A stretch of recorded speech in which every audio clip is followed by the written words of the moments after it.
Hello friends, welcome back to Melbourne Kerala cafe. വളരെ എളുപ്പത്തിൽ ഉണ്ടാക്കാൻ പറ്റുന്ന നല്ലൊരു പച്ചടിയാണ് ഇന്നത്തെ റെസിപ്പി. ഓണസദ്യക്ക് നല്ല പച്ച വാഴയിലയിൽ കളർഫുൾ ആയിട്ടുള്ളൊരു പച്ചടിയും കൂടി ഇരിക്കുന്നത് കാണാൻ നല്ല രസമായിരിക്കും അല്ലേ? അപ്പോൾ നമുക്കൊന്ന് കണ്ടു നോക്കാം എങ്ങനെയാണ് ഈ ബീട്രൂട്ട് പച്ചടി ഉണ്ടാക്കുന്നതെന്ന്. റെസിപ്പിയിലേക്ക് പോകുന്നതിന് മുമ്പ് ഈ ചാനൽ ആരെങ്കിലും ആദ്യമായിട്ട് കാണുന്നുണ്ടെങ്കിൽ സബ്സ്ക്രൈബ് ചെയ്യാനും ഇഷ്ടപ്പെട്ടാൽ നിങ്ങളുടെ ഫ്രണ്ട്സിന് ഷെയർ ചെയ്യാനും മറക്കരുതേ. അപ്പോൾ നമുക്കൊന്ന് കണ്ടു നോക്കാം. ഒരു പാൻ അടുപ്പിൽ വെച്ച് ചൂടാകുമ്പോൾ അതിലേക്ക് ആവശ്യത്തിന് റീഫൈൻഡ് ഓയിൽ, ഇനി അല്ലെങ്കിൽ വെളിച്ചെണ്ണയാണെങ്കിൽ അത് ഒഴിച്ചു കൊടുക്കാം. എണ്ണ ചൂടാകുമ്പോൾ ആവശ്യത്തിന് നമുക്ക് കടുക് ഇട്ട് കൊടുക്കാം. കടുക് പൊട്ടി വരുമ്പോൾ അതിലേക്ക് ഒരു അരമുറി സവാള അരിഞ്ഞത് ചേർത്ത് കൊടുക്കാം.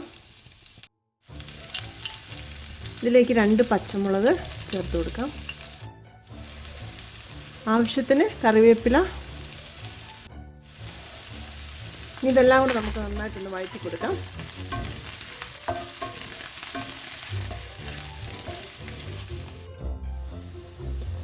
ഈ സവാള ഒന്ന് വഴന്നു വന്നു. നമ്മളിനി ഗ്രേറ്റ് ചെയ്ത് വെച്ച ഒരു ബീട്രൂട്ടാണ് ഇതിലേക്ക് ചേർത്ത് കൊടുക്കുന്നത്. ഇനി ഇത് ചേർത്ത് കൊടുത്ത് നമുക്ക് നന്നായിട്ടൊന്ന് വഴറ്റിയെടുക്കണം. അപ്പോൾ ഇനി ബീട്രൂട്ട് നന്നായിട്ട് ഇതിനകത്ത് കിടന്ന് വഴന്നു വരണം. ഇതിനകത്ത് വെള്ളമൊന്നും ഒഴിക്കണ്ട. ഈ കിടക്കുന്ന എണ്ണയിൽ നന്നായിട്ടിത് വഴന്ന് നന്നായിട്ട് വെന്ത് വരും. അതുവരെ നമുക്കൊന്ന് വെയിറ്റ് ചെയ്യാം. ഇതിലേക്ക് ആവശ്യത്തിന് ഉപ്പും കൂടി ചേർത്ത് കൊടുക്കാം.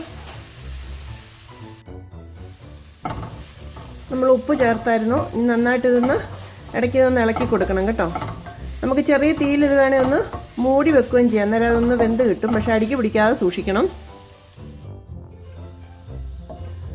ഇപ്പം നമ്മുടെ ബീട്രൂട്ട് നന്നായിട്ട് വഴന്ന് വന്നിട്ടുണ്ട്. ഇനി നമുക്കിത് ഒന്ന് തണുക്കാൻ വെക്കാം. തീ ഓഫ് ചെയ്ത് ഇതൊന്ന് തണുക്കാൻ വെക്കാം. തണുത്തതിന് ശേഷമാണ് നമ്മൾ ഇതിനകത്തോട്ട് തൈരിനെയും ആഡ് ചെയ്യാൻ പോകുന്നത്. ബീട്രൂട്ട് ഒരുവിധം ഇവിടെ ഇരുന്ന് തണുത്ത് വന്നിട്ടുണ്ട്. ഇതിലേക്ക് നമുക്ക് 1 കപ്പ് തൈര് ചേർത്ത് കൊടുക്കാം. ഒരുവിധം നല്ല കട്ട തൈരാണ് ചേർക്കുന്നത്.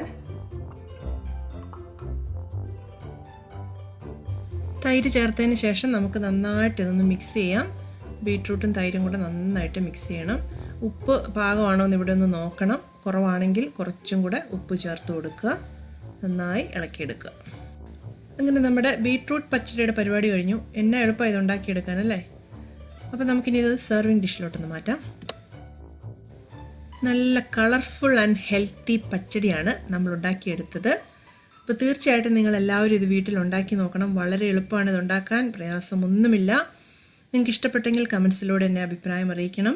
പുതിയ റെസിപ്പിയുമായി നമുക്ക് അടുത്ത വീഡിയോയിൽ വീണ്ടും കാണാം. Sprinkling a pinch of love into your cooking and life. Thank you for watching. Take care. Bye-bye.